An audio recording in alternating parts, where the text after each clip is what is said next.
Nesse exemplo, nós vamos dizer quais as proposições abaixo são verdadeiras. Então, na primeira, no A, a gente tem o conjunto dos números inteiros não negativos, então é 0, e os números positivos inteiros, e o conjunto dos números inteiros não positivos. Então, são os negativos inteiros e o 0.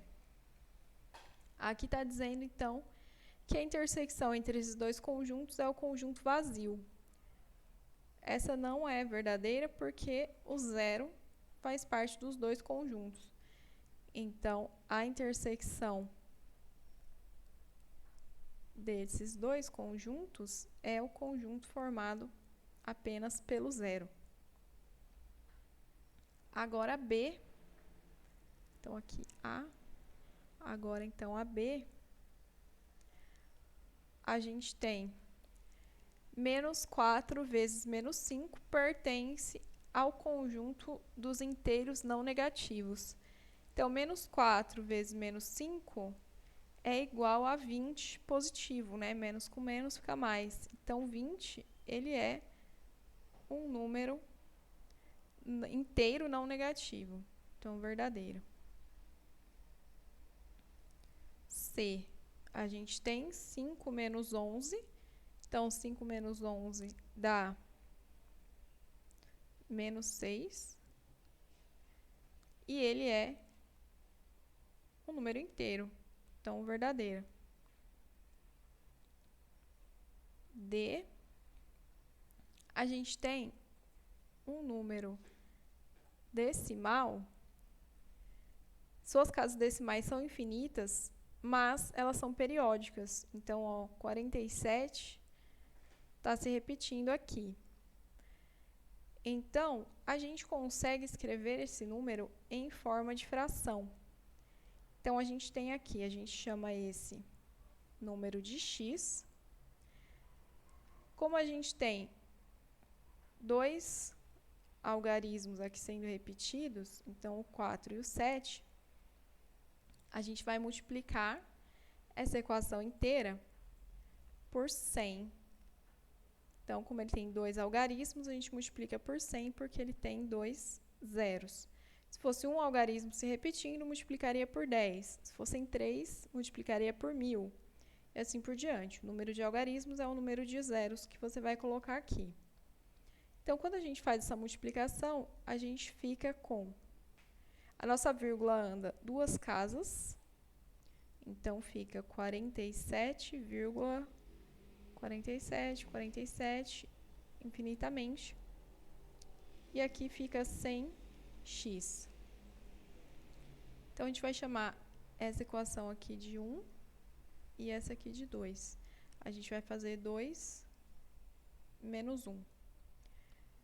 Então, 100x menos 1x, 99x. 47,474747 menos 0,474747 vai eliminar a parte decimal. Vai ficar só 47. Então, aqui a gente tem que o nosso número x pode ser escrito como 47 sobre 99. Então, ele pode ser escrito em forma de uma fração, de forma que o numerador e o denominador são números inteiros. Logo, esse número é racional. Então, essa fração aqui que a gente obtém a partir de uma dízima periódica é chamada fração geratriz. E a dízima periódica é um número decimal que se repete de acordo com o período. Então, periódica, o período repetindo aqui é o 47, nesse caso. Então, aqui é verdadeiro, esse número, ele é racional. Agora, então, E, a gente tem 2/7. 2/7 é um número racional, porque ele é uma fração e tanto o numerador quanto o denominador são números inteiros. E o 2/7, ele não é um número inteiro. Logo, ele pertence ao conjunto dos números racionais sem os números inteiros. Então, é verdadeiro. Agora, F. 21/14 é irredutível. Então, a gente pode reduzir uma fração dividindo o numerador e o denominador pelo mesmo número e obtendo uma fração mais simples. Então, aqui nesse caso, a gente consegue sim reduzir, porque o 21 e o 14 são múltiplos de 7. Então, lembrando que na fração, tudo que faz com o numerador faz com o denominador. Então, 21 dividido por 7, 3. 14 por 7, 2. Então, a gente consegue sim reduzir essa fração 21/14 para a fração 3/2. Então, ela não é irredutível, é falso isso aqui. Agora, então, a gente tem G. Vou abaixar um pouquinho aqui. No G, a gente tem que comparar duas frações. Para comparar duas frações, a gente tem que ter o mesmo denominador. Então, nesse caso, a gente não tem. Então, a gente vai multiplicar a primeira fração inteira pelo denominador da segunda, então 150.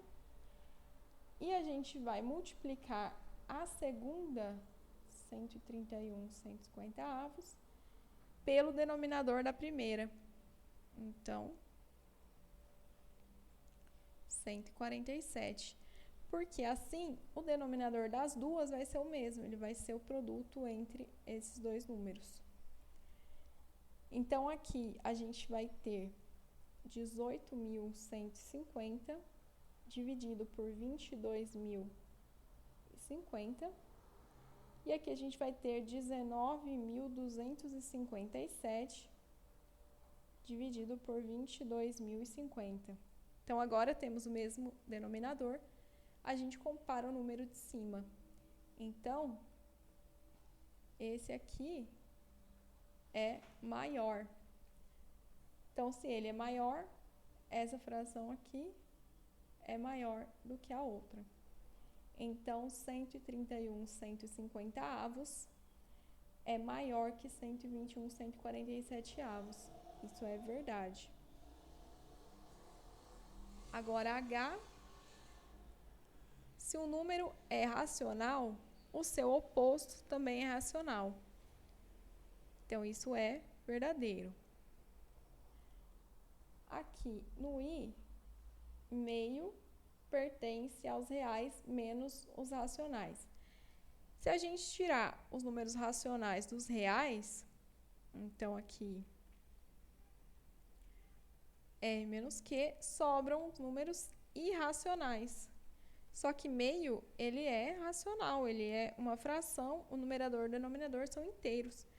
Então, ele não é um número irracional. Logo, ele não pertence a R menos Q. Isso é falso. Por fim, o J, nós temos 3 raiz de 2 sobre 5 raiz de 2. Aqui, a gente consegue dividir. Então, raiz de 2 por raiz de 2 fica 1. Então, sobra 3/5. 3/5 é uma fração com o numerador e denominador inteiros. Então, aqui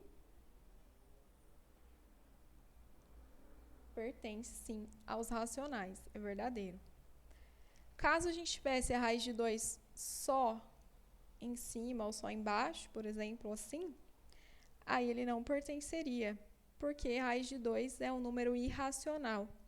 Se a gente multiplicar por 3 e dividir por 5, ele vai ser irracional.